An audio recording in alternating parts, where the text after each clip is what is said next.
Hello friends, भारतीय अर्थव्यवस्था में हम लोग आज बात करेंगे इलेक्ट्रॉनिक वोटिंग मशीन यानी ईवीएम के बारे में।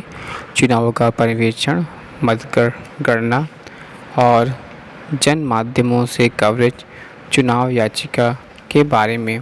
दोस्तों, ईवीएम जिसको बोलते हैं इलेक्ट्रॉनिक वोटिंग मशीन, यह एक सरल इलेक्ट्रॉनिक उपकरण है। मतपत्रों के स्थान पर मतों का रिकॉर्ड करने के उपयोग किया जाता है। पारंपरिक मतपत्रों की प्रणाली की तुलना में ईवीएम में निम्नलिखित लाभ हैं।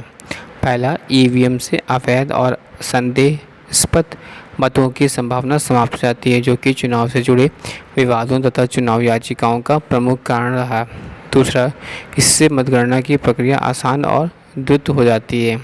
तीसरा, इसके उपयोग से कागज़ की खपत बहुत कम हो जाती है और जिसका सीधा पर्यावरण पर सकारात्मक प्रभाव पड़ता है। इससे छपाई की लागत बहुत कम हो जाती है, क्योंकि इस प्रक्रिया में प्रत्येक मतदान केंद्र में केवल एक मतपत्र की ही आवश्यकता रह जाती है। चुनावों का पर्यवेक्षण। चुनाव आयोग बड़ी संख्या में पर्यवेक्षकों की नियुक्ति करता है, जो यह सुनिश्चित करते हैं कि मतदान स्वतंत्र और निष्पक्ष ढंग से कराए गए और लोगों ने अपनी पसंद का उम्मीदवार चुना।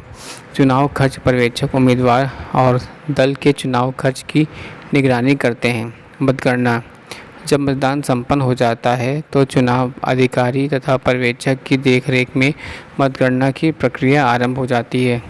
मतगणना समाप्त होने के पश्चात चुनाव अधिकारी सबसे अधिक मत पाने वाले उम्मीदवार का नाम विजयी उम्मीदवारों के रूप में घोषित करते हैं। लोकसभा चुनाव पास्ट दी पोस्ट पद्धति के अनुसार कराए जाते हैं। देश में चुनाव क्षेत्रों के रूप में अलग अलग भौगोलिक क्षेत्रों में विभाजित कर दिया जाता है।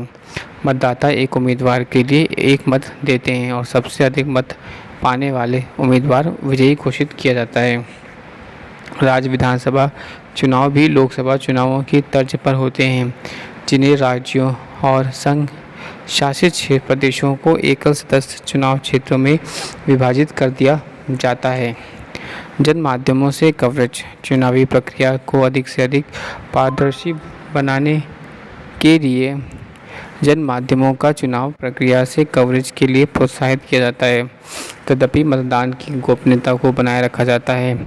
मीडिया कर्मियों को मतदान केंद्रों तक पहुंचाने के लिए विशेष पास दिए जाते हैं, ताकि वे मतदान प्रक्रिया का कवरेज करें तथा मतगणना पत्रों में मतगणना की पूरी प्रक्रिया का संज्ञान ले। चुनाव याचिका। कोई भी चुनावकर्ता अथवा उम्मीदवार चुनाव याचिका दायर कर सकता है।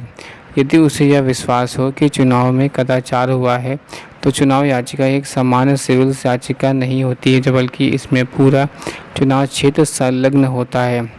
चुनाव याचिका का संबंधित राज्य के उच्च न्यायालय में सुनवाई होती है। यदि शिकायत सही पाई गई हो तो निर्वाचन क्षेत्र में दोबारा चुनाव कराए जा सकते हैं।